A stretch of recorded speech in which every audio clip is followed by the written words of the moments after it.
Hello. Yes, I'm a little down because Can I ask you a question, Kyle?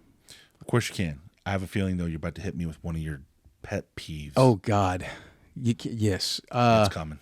Here we go. Why can't we get, and look, I might upset some people with this one, and I'm sorry, but I'm going to do it. Why can't I get a decent, game-accurate Resident Evil movie or series? Why is it this hard? Why is it that hard? I mean, that's the question. Why is it that hard? Well, that's a harder question to answer than you realize, I think. But here's the thing: is it's not just Resident Evil. It is video games in general, on a whole, have not been adapted well. There are some outliers. Last of Us. This episode we talked about Last of Us. Last of Us. Great. That was a great adaptation, and so far probably the best we've had of a video game. Period. Very true. All right. The reason I feel that video games get lost in translation is the connection to the content. Right? You don't have enough people that are, for whatever reason, in charge of making these projects come to life that are actual legit fans of the source material. Exactly. Or have enough background and understanding of that source material. And when you don't have that, you're not going to get that passion and that connection. You're not going to get that essence of the game to translate onto screen. And that's my opinion on it. And it's one of those things where I think if you could get that, and you had the other side of this is who has the rights to them, which studios have that, and how much I'm going to call it interference do they have. No, yeah. And don't get me wrong, and you're 100% right, but don't get me wrong, and even people watching this, you're going to jump down my neck about the Milla Jovovich movies. Let me say this: I'm not saying that the movies weren't good. That's not what I'm saying. What I'm saying is I still wanted to see a cinematic dramatization, a cinematic version of what pulled me to the game series, which pulled the fan base of the game series, which is why they made a movie. Because there was a fan base that fell in love with the movies. The most recent film that was released, which was, I don't know if you want to call it a reboot, a remake, or whatever, but it was the first non-Milla Jovovich movie, okay? And it was called Resident Evil Welcome to Raccoon City, I think was the title. Now, here's the thing about that. It had a lot of potential, and they finally went back to the source material, okay? The execution failed a bit only because they did the one thing that they shouldn't. There's a few things they could have changed, but the biggest thing that I think they made their mistake in was they put Resident Evil 1, which by itself was an awesome game, and Resident Evil 2, which is in history as one of the best sequels to a game, okay? Can't argue that. They put them together as one movie as if there was not enough content of either one for a movie to stand alone, which is not the case. I'm sorry. Resident Evil 1 is still one of the most difficult of the Resident Evil games, in my opinion, to go the original PS1 version. Resident Evil 2, like I said, was a fun game. Both had replay value, okay? But both had storyline. And it wasn't just a shoot 'em up, here's a zombie. Both games had a really intricate storyline that it felt like you were in a horror movie. That's what the appeal was. It was like, hey, I'm in Night of the Living Dead. Right. I'm actually like going through what a survivor would go through as if the apocalypse is just happening now. That's how I looked at it. That's how a lot of fans looked at it. So what I'm trying to figure out is it had the potential. It put the two movies together. It put the two stories together as one movie. So now, as in the game, part one takes place several months. It takes place in July of 98, whereas the sequel takes place in September, October. So a couple months have passed since everything has happened. In the movie, obviously spoilers, they make it where part one and part two are happening parallel to each other. So, but they almost gave more. I felt like they gave a little bit more to part two story than they did part one story. And that's kind of what I didn't like. And I'm here thinking, I'm like, look, man. So you had that. You had the Milla Jovovich movies. I'm trying to remember how many movies. I want to say it was 5 or 6 movies. You had, obviously, it was Resident Evil Apocalypse, which Apocalypse was probably the closest to the video games because it was a combination of part 2 and 3. You had Nemesis in it. It was the closest to the game source material, in my opinion. But you had that Resident Evil Apocalypse, Resident Evil Extinction, then Resident Evil Afterlife, then Resident Evil Retribution, and then Resident Evil: The Final Chapter. So I believe those are the all of the Milla Jovovich films. Which are quite a few. And like I said, the films. This is not. I'm not insulting the movies. I just had wished that they were more in tune with their source material. The movies by themselves were good movies, but you could have taken Resident Evil off the title, and it could have been just any other. It could have been any movie. It didn't have to be Resident Evil. The further we got into the movie series of those films, the less and less source material we got outside of the occasional character that shows up. Yeah. Leon Kennedy shows up randomly in the 4th or 5th film along with Barry Burton, who just from the first game. So like I said, it's just kind of like for Resident Evil fans, it's kind of like, okay, you're just throwing him in there, just throw him in there. It's like you're not giving him the due, the respect that he's due from what he did in the first game. You're losing all that. And Albert Wesker, as far as villains go, my God, you don't even see the beginning of his villainy. Good Lord. Well, this is and not even the game. Oh, good Lord. So that's just movies, right? And then you have. Don't do it. You don't have to. You don't have to. The Netflix series. You don't have to bring it up. Spare us, please. I'll spare myself. Netflix is so I'm going to say. This is what I'll say. Go, man. This is what. I told you this is one of your pet peeves, man. You're on a roll here. Because it's one of my favorite games too. But this is what I'm going to say. Netflix. I'm not going to comment because there's actually 2 Netflix series. There was the live one that got canceled like super fast, and then there was the animated one. Now there have been several animated movies as well, which tend to follow Resident Evil 4, the video game Part 4. Right. It follows kind of Leon Kennedy stuff, which, like I said, the animated movies haven't been bad because there's at least something they're following. But Netflix, or hell, I don't know if Netflix still has the rights or not. I don't know if they kind of gave them up after the failure of their series. But here's a novel idea. Whether you want to be animated or live action, either one works.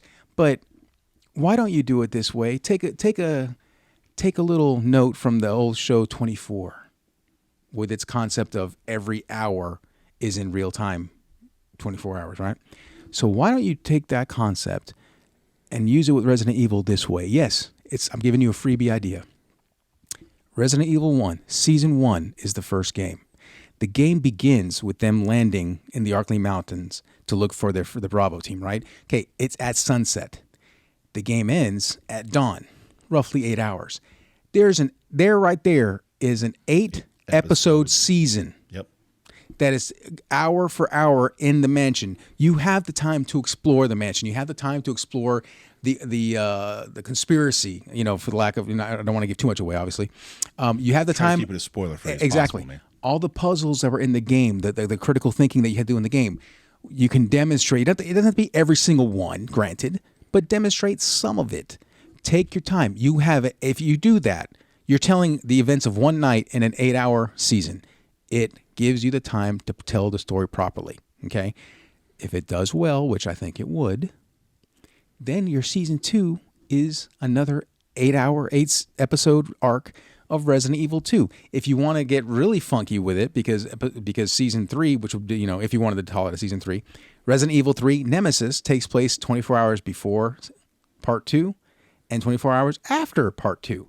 So you can even do a 16-episode season that's actually both games intertwining together. Or you can just do 2 separate seasons and be done, whatever. But the point is, you have enough for at least 2 or 3 seasons. And it doesn't have to go that much past that. You don't have to do a season for every single game. But those first 2 games, you can at least get 2 solid seasons of 2 solid pieces of storytelling to respect the fans of each game. That's all I'm saying. Can we not do that? I don't know what else you want me to add to this. I thought you spoke your pet peeve very eloquently, sir. Thank you. That's all I got. But you know what? No, I have to jump in. It wouldn't be fair. No, please do. Please do. So here we go.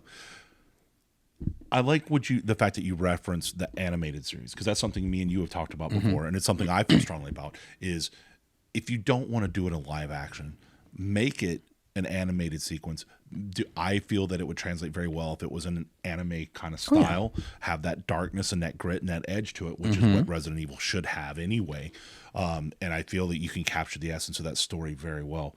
I agree. It translates very well if done right. And that's the thing is, again, get people involved with the project that are Resident Evil fans, that are ingrained with the storylines and the mythos and the background of everything that goes into it, so that you can get that translated to screen.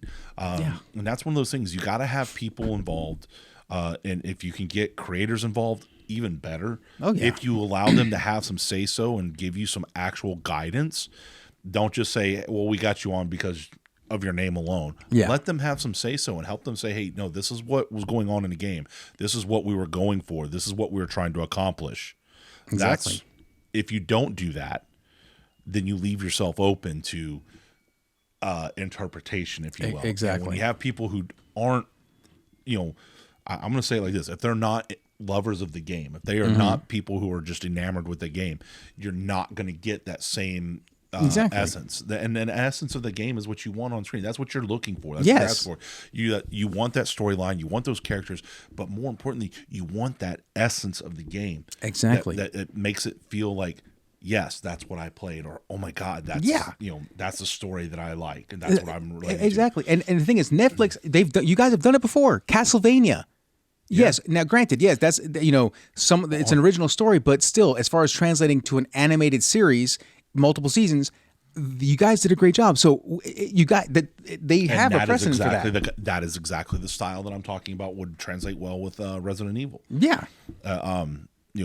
Again, good call on that. I would not have thought to bring that up in reference to it, but that's a good call. Dead Space, even though it's not Netflix, Dead Space, the game, they've actually done 2 animated movies around the center story. It was, one's a prequel and one's like an after. That's cool. Not a sequel, but I guess a sequel. So the 2 movies are done as a prequel and sequel to the core game, but there's still direct reference to the game. Right. But still, it was done in an anime fashion, very bloody, very gory. But as a fan of the game, I liked the original story because I could obviously see how this is not just related to the game, but that it connects to the game. Yeah. Well, and again, I with Resident Evil, again, I think you have more than enough material to work with here. But at the same time, you referenced part 1 and part 2. Those were pivotal. I mean, that's obviously what made the series, but there's a reason why they hit the way they did, why they were some of the most popular PlayStation games created when PlayStation just rolled out. They changed the horror-based game forever. And it's something that's just been built upon and changed and developed further since then. Definitely. In my opinion, I'm not obviously as big of a horror fan as you are by any stretch of the imagination. No, he's not. But I have a lot of love and appreciation for those games because, like you, I had just a blast playing them. The thing for me is when you have games that transcend like that, when you have things that become, more than just a game, they take on a life of their own. That's where you take it. That's where you run with it, and you need to have those people that have that same vision, have that same passion, bring it to the screen.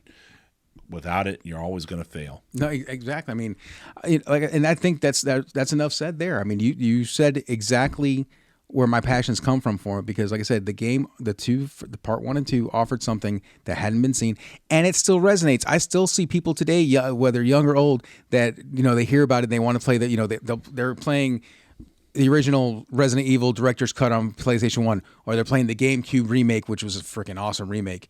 How many different offshoots have there been? Prequel, Resident Evil 0, but like I said, those first 2 games though are like the go-to games. Right. Capcom going from a fighter background, Street Fighter, every single Street Fighter. There's too many. I can't even know how many there are. Then you have Marvel versus Capcom. All of those, and they come out with such and that's the thing, story-driven horror survival video game. Like I said, the story's there. Right. All you literally have to do is just say, okay, how do we make it feasible, whether it's live action or animated? How do we translate it to a story where there's not someone playing a game? And on that one, there's so much story that it shouldn't be that difficult. I'm not saying it has to be an exact rip of the game, but just give me a little bit more than I've gotten. That's all I'm asking. Again, we referenced it in the beginning of this, and we've also had a couple episodes about it. The Last of Us did that. It took the essence of a game, translated to the screen. You don't have to do a shot-for-shot remake. You don't have to have every piece of dialogue come straight from the game. You don't have to have every actor to look exactly like the character it was animated in a game. No, just capture the essence. Have the performances, have the story, have that essence of the game translate to screen. I know it's easier said than done. True.